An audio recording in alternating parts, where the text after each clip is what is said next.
guys, it is week 11.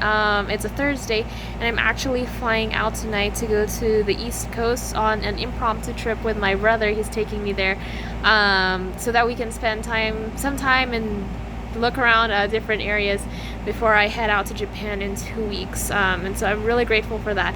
But it is a little bit bittersweet as well because I have such a short time left here in the US before I'm gone for a whole year.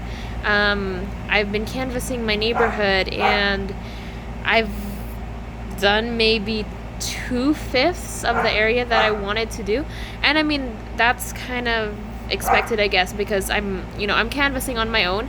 I thought I would have like 2 full weeks to canvas, but because of this trip, so I only had partial of this week, and then when I get back I have that 1 week left, but which I was really hoping to just be focusing on getting stuff ready for my departure for Japan.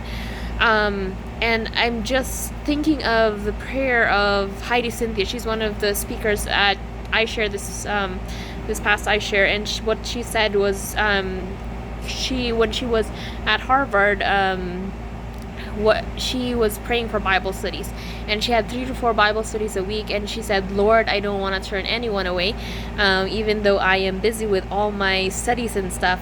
I just pray that you would use me to be efficient, to learn things well, to study effectively, so that I can actually have this time to do Bible studies, and so that I don't have to turn anyone away. And I have this map of the area that I want to do right on my desk, and I pray over it every morning, and I'm looking at it. And then yesterday was my last day canvassing for this week, and I had hoped to do what I was planning was pretty much work to your chi, which was 4 blocks away, work down to your chi, crossover, work back, and then on the way back I was gonna turn left and then do this block, like comb your comb. I think that is a block.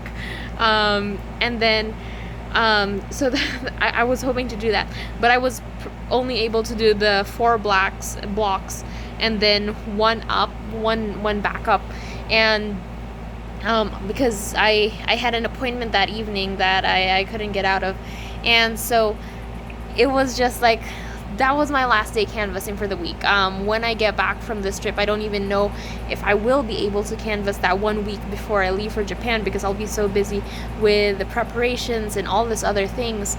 And so I'm just like, that might have been my last day canvassing. And I didn't get to do as much territory as I wanted. I did get 4 books out. I mean, like, whenever you're out on the field, it's a blessing, regardless of how much territory you actually get to do. But it's just like, I don't know, like this longing, like I really wish that I'm able to do all this territory. And so, like, going back to Cynthia Heidi and what she said, where she was just praying that, Lord, help me be efficient so I can actually do these Bible studies. It's the same thing where I hope I can canvas when I get back, that I get all the things I need to do done so that I can actually canvas in the afternoons. And also, I haven't been canvassing earlier because people are, generally not home. So I just have like the prime spot, and I'm like accelerating from house to house.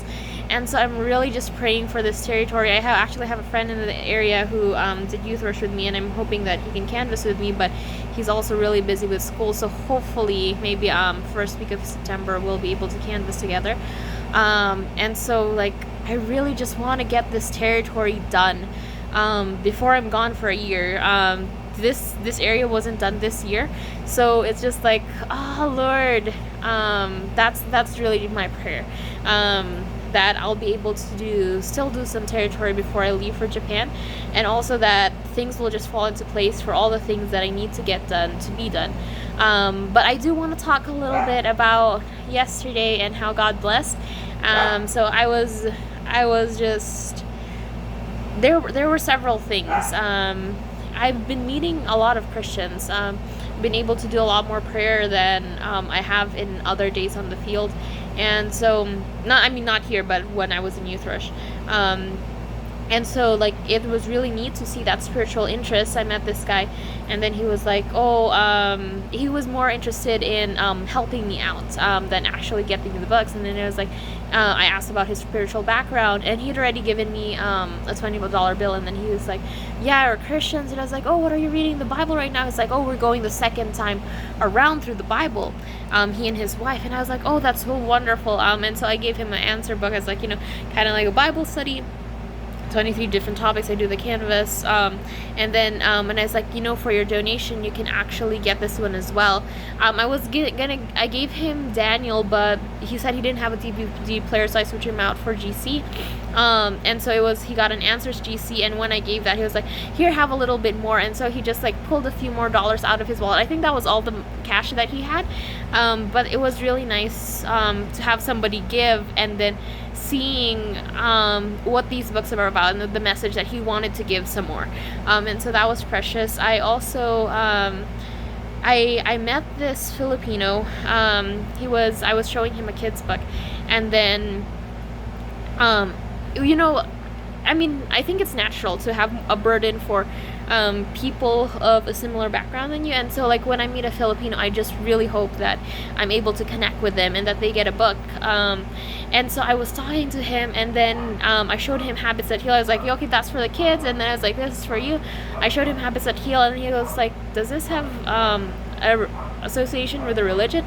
And so I told him the Blue Bible Story Company, and he was like, oh no, I'm atheist. And I was like, oh, how did you come to that? And he was like, I was actually supposed to be a pastor. He was training to be a pastor, and then he was studying all these different religions. And he was like, there were so many questions that weren't answered. And I was like, I see. Could I ask, what were some of your questions? And so he pretty much brought up like, why are children born with deformities? Why do good people get sick, they get attacked, they get all these bad things, pretty much bad. Why do bad things happen to good people? And I was like, so I showed him Theodicy, and then I was gonna show him Answers GC too, but he was just like returning all the books, and he was like, I don't want anything to do with religion, da da da da da. And I remember something Anil Kanda said at iShare was like, when he studied the book of Daniel, that's when things started to make sense for him. And I was like, have you ever studied the book of Daniel and Revelation in the Bible? Oh no, I was listening to that on Audioverse. It wasn't at iShare. He said that it was the book of Daniel that made sense to him. And I was like, have you looked at the book of Daniel and Revelation in the Bible? Have you studied it?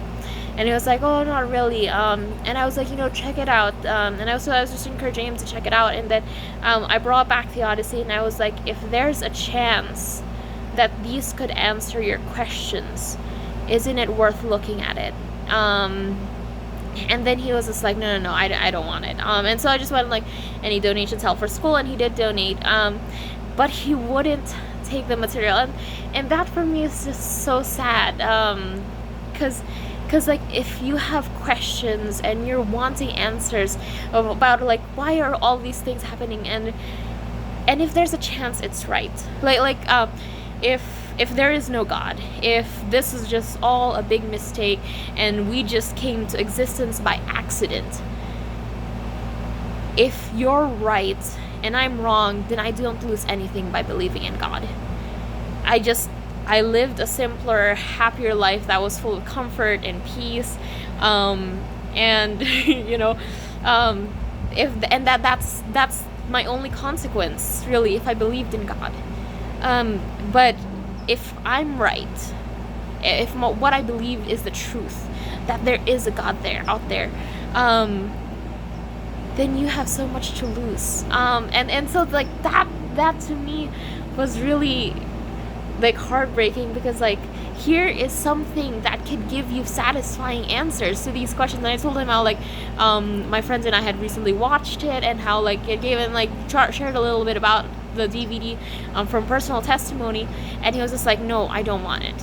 And that was just like, like, and he donated money, so it's like, I could leave it with you. I could at least leave you with a drop down. But he didn't. He didn't take anything. And so I was like, okay. And then so I left there.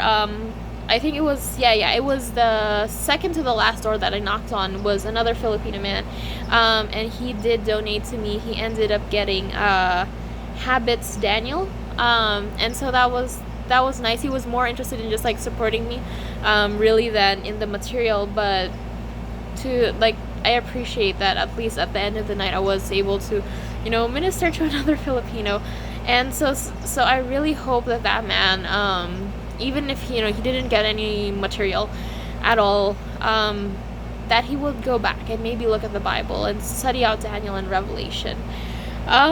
So that's it for today. I'm really praying that I'll be able to do some more territory when I get back. I'll be gone for a week. And then it's off to Japan. So what's gonna happen now with the videos, right? If this was my last day canvassing, I won't have any more canvassing videos to upload. I do have some backlog from the last week Youth Rush that I still have to upload, as well as reflections on iShare and such. And we also have I still have to do a thank you video for the donations that I got through the phone-a-thon. So there are still going to be a few more Youth Rush related videos. So I really started this channel as a way of telling stories to my family, because when I was at Youth Rush, I'd have like 15 minutes to talk with them, and most of the time they wouldn't all be home.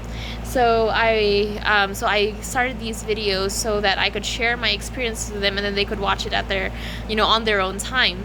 And then so it was, all these videos were private initially, and then I made them public because I figured if somebody could be helped by my testimony, why not just make it public? And it's like, putting myself out there on the internet is not really my thing, I guess. I am more of a private person, but I figured, you know, God is working so powerfully in my life, and so if this video is a source of encouragement for someone or helps them in their walk with God, then it's worth it, and sharing my story out there. So I still will be doing that for Japan, just more vlogging and just sharing what's going on with me and my experience as I'm out there. But I do still hope to, you know, in the future have some more canvassing videos and canvas when I get back home. There are still at least 5 things that I've been praying for out in the field that I still have yet to see. So like an angel experience. I have yet to like, one of my prayers was that somebody would get multiple copies of a GC, like one home would get multiple copies of GC. And I've had that happen with Habits, where people are like, you know, I want to gift this, or I want to get a copy for myself and one for my mom, and so they get multiple copies of Habits or another book. But I want to see that with a GC, where somebody would just see the value in a GC and say, hey, you know, I want this for myself and for my friend or for my family. They would just get multiple copies. So there are like things like that that I have been praying for to see out in the field that I have yet to see, and so I still need to canvas some more, even after Japan, so that I would actually get to see these things hopefully in the future. But that's all for now. I'll see you guys another time. Bye.